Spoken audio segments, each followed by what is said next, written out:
Monsieur Jean Gosselin.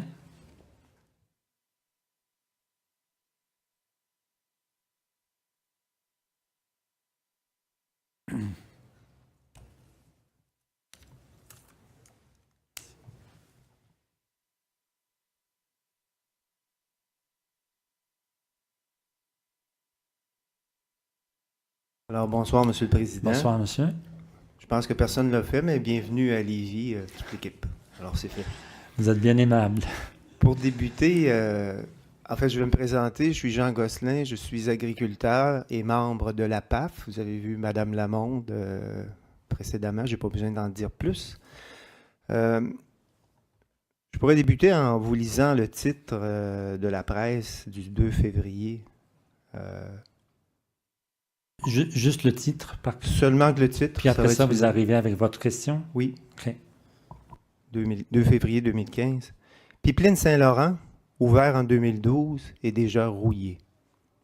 Alors, il y a des problèmes de corrosion qui sont bien documentés en termes de quantité.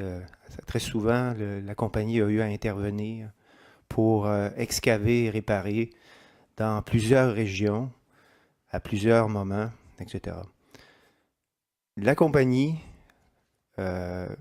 a dit que c'était en fait attribué au milieu humide et à la présence des lignes électriques, les problèmes rencontrés. Ce qu'on aimerait avoir ce soir, d'abord, c'est une carte. On cherche une carte du réseau, en fait du pipeline et des lignes électriques qui sont à proximité pour pouvoir comprendre, parce que probablement vous avez déjà des notions, les notions d'induction, problèmes électriques, etc.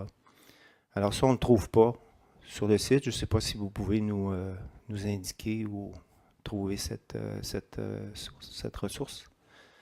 L'autre aspect, on ne veut pas revivre un film. S'il y a un problème de ce côté-là, le pipeline Saint-Laurent, c'était aussi M. Bergeron qui dirigeait cette construction-là, cette équipe, lorsque ça a été passé au bureau d'audience publique et la suite. Alors, on ne veut pas revivre la même chose. On est des agriculteurs, on est là pour nourrir, on n'est pas là pour faire mourir avec la tuyauterie qui a des problèmes. À toutes les fois qu'on va excaver, à toutes les fois qu'on va retravailler, ça prend un temps fou après pour tout remettre ça en ordre. En fait, je viens de réaliser pourquoi vous m'avez souhaité la bienvenue, parce qu'à votre façon, vous avez quand même réussi à placer 2 questions.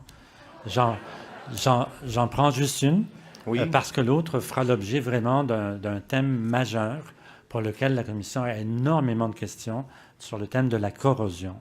Par contre, et je vous assure que ça vaudrait la peine, même si vous ne pouvez pas être présent ici, de lire les transcriptions qui vont vous donner beaucoup d'informations. Par contre, je demanderai à l'ONE, qu'est-ce qui arrive des projets de lignes électriques qui sont associés au projet de pipeline?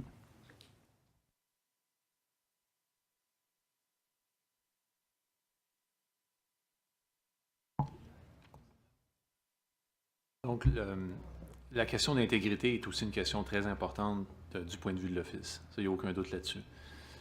L'Office tient responsable les compagnies pépinières de s'assurer que leur pipeline est opéré de façon sécuritaire en protégeant non seulement le public, mais aussi l'environnement. Donc, la mesure avec laquelle les lignes électriques peuvent influencer la protection cathodique sera encore une fois une question qui sera étudiée auprès de l'audience pour le pipeline Énergie Est. Une chose que je vais mentionner, c'est que je fais référence à l'audience, mais aussi, comme mon collègue M. Plouffe l'a mentionné durant la présentation, l'Office est une organisme de réglementation basée sur le cycle de vie d'une installation, c'est-à-dire que oui, on étudie ces questions-là à l'audience, mais l'Office aussi inspecte et fait des audits durant la construction, mais aussi durant la phase d'opération.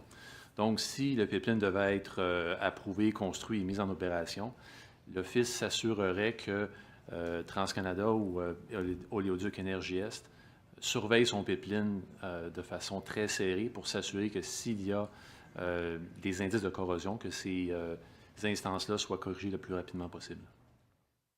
Mais pour les lignes électriques, vous avez déjà le tracé des lignes électriques ou pas encore? Je n'ai pas ce détail-là au bout des doigts. OK. Là. Mais normalement, il fait partie de la demande?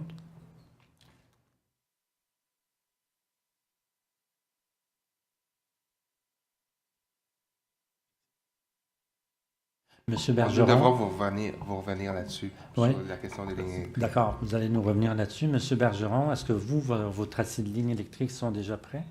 Bien, écoutez, on a, Monsieur le Président, on a à peu près 180 km qui longent des emprises d'Hydro-Québec et je vais vérifier avec mes collègues là, d'ici demain qu'est-ce qu'on peut sortir comme information pour donner plus de précision. Si vous permettez que j'élabore un petit peu là-dessus, ce que j'aimerais dire, c'est que, bon, il y a des ententes de confidentialité entre Valero et TransCanada, mais plusieurs choses que je peux dire. Premièrement, le phénomène de corrosion AC dont on parle ici est un phénomène qui est connu depuis longtemps. S'il vous plaît, la corrosion, ça va être à la excusez-moi. Là, je parlais des lignes électriques. Bien, excusez, c'est parce que la corrosion AC, Monsieur le Président, c'est vraiment lié aux lignes électriques. Il y a deux types de corrosion.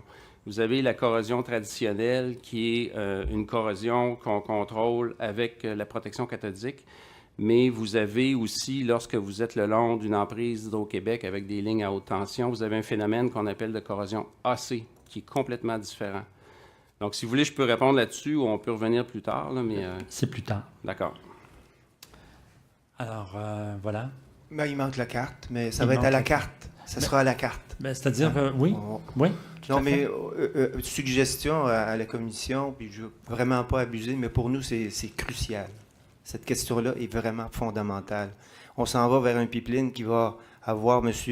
Bergeron l'a souligné, 182 km. 6? Bon. Alors, ça prendrait peut-être les gens d'Hydro-Québec pour venir voir quelle est la coordination entre Hydro-Québec et une compagnie de pipeline quand on vient installer. Mais Il faudrait qu'Hydro-Québec vienne à la commission quand vous allez traiter de corrosion pour qu'on puisse avoir un interlocuteur qui soit aussi une partie. Hydro-Québec est parti là-dedans. Je pense que le On est promoteur où? s'est engagé à nous apporter la réponse. Puis j'aimerais de votre côté aussi, Aloné, de voir qu'est-ce qu'il y en est. Sûrement, les lignes électriques font partie du projet, là, à moins que vous l'expliquiez. Pardon?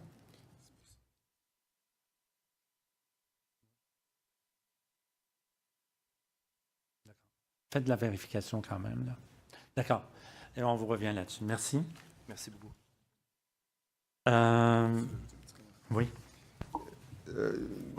Au sujet du tracé, on a des documents qui ont été mis à jour numéro 5, où on voyait des plans avec les lignes potentiellement, les lignes électriques qui pourraient être situées le long du tracé proposé du pipeline.